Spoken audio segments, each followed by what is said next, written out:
தற்பொழுது நாங்கள் திருகோணமலை மாவட்டத்தில் ரால்குடி என்கின்ற இந்த பிரதேசத்தில் நாங்கள் இருக்கின்றோம். உங்களுக்கு தெரியும், கிண்ணியா மற்றும் மூதூர் இருக்கின்ற இந்த பிரதான 2 நகரங்களுக்கு இடையே இருக்கின்ற ஒரு சிறிய கிராமம்.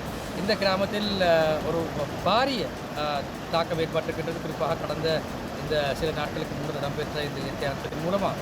ஆகவே இந்த ரால்குடி பிரதேசத்தில் குறிப்பாக 800 மீட்டர் வீதியானது முற்றுமுழுதாக சேதமடைந்திருக்கின்றது. இது எவ்வாறாயினும் தற்பொழுது நீர்மட்டம் குறைந்து வருகின்றது.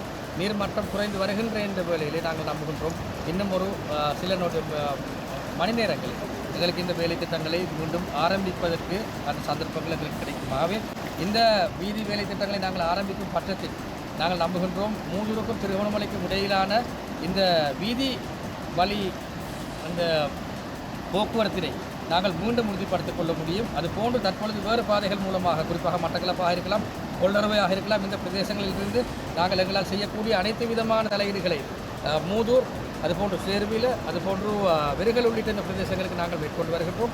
அத்துடன் நாங்கள் இப்பொழுது கடல் வழி மற்றும் வான்வழி மூலமாகவும் அத்தியாவசிய பொருட்களாக இருக்கலாம், அதுபோன்று இந்த அத்தியாவசிய அதாவது மிகவும் விரைவாக நாங்கள் வைத்தியசாலைகளுக்கு நாங்கள் கொண்டு சேர்க்க வேண்டிய நோயாளிகளாக இருக்கலாம், இவர்களை நாங்கள் கொண்டு வந்து கொண்டிருக்கின்றோமாகவே தற்பொழுது நாங்கள், அதாவது நானும் இங்கிருக்கின்ற இந்த பிரதேசத்திற்கு பொறுப்பான இராணுவத்தின் உயர் அதிகாரியும், அதுபோன்று இந்த வீதி அபிவிருத்தி அதிகார சபையினை சார்ந்த ஒரு சில உயர் அதிகாரி இன்ஜினியர், அதாவது பொறியியலாளர் மட்டத்தில் இருக்கிற உயர் அதிகாரிகளும் நாங்கள் இடுப்பளவு தண்ணீருக்குள் நாங்கள் சென்று நாங்கள் இந்த விடயத்தினை நாங்கள் ஒரு களவிஜயம் மூலமாக நாங்கள் தற்பொழுது பார்த்து நாங்கள் இது தொடர்பான விடயத்தை ஆராய்ந்திருக்கின்றோம்.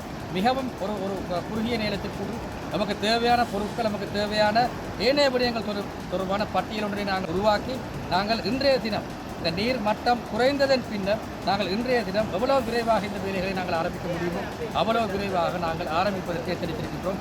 மிகவும் ஒரு குறுகிய காலத்திலும், அதாவது நாங்கள் நம்புகின்றோம் நாளைய தினம் நாங்கள் இந்த வீதியினை துறக்கக்கூடிய சந்தர்ப்பங்கள் இருக்கின்றது. ஆகவே அதற்காக நாங்கள் முழு மூச்சுடன் நாங்கள் செயற்பட்டு வருகிறோம். மேலதிக செய்திகளுக்காக எமது யூடியூப் தளத்தை சப்ஸ்கிரைப் செய்யுங்கள்.